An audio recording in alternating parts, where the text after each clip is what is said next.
a fairly good student. I didn't do as well as I could have done. I came in with a culture of having not studied very often. For whatever reason, the Lord had gifted me with the ability to do the classroom work, not necessarily pick up many books after class, but I was able to pass the test and do what was necessary to pass. So, as I learned later, if I could have learned earlier to study,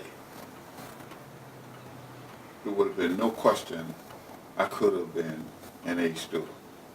But as I told you earlier, I was just trying to do the minimum to get through.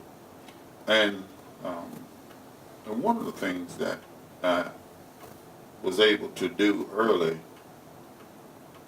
as I noticed the people around me and assess their abilities, I figured out that whatever I did, I had to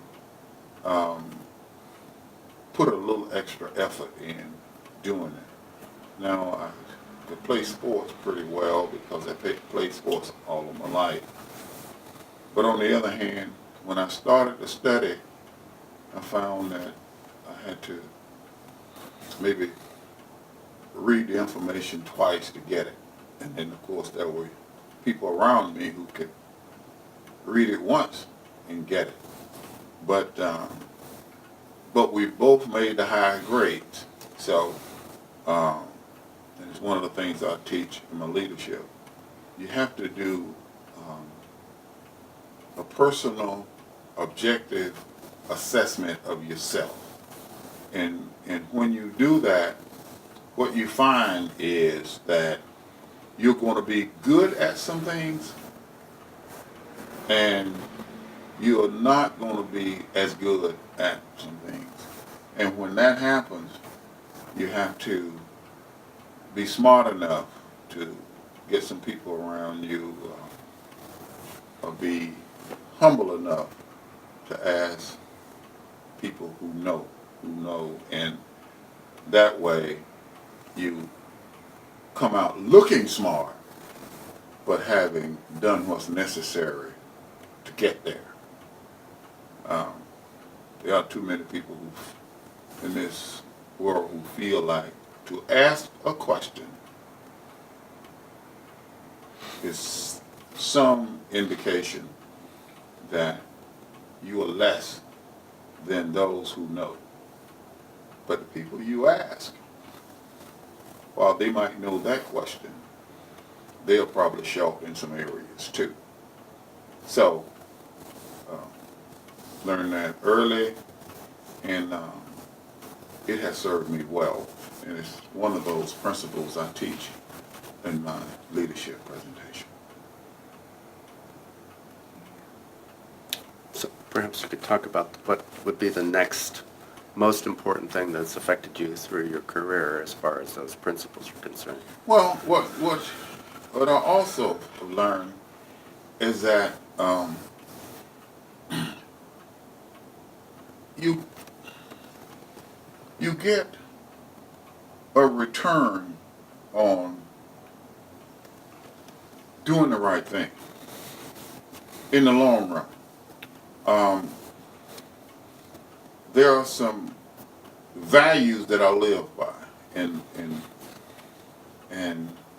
one of those just happened to be ROI, this return on investment.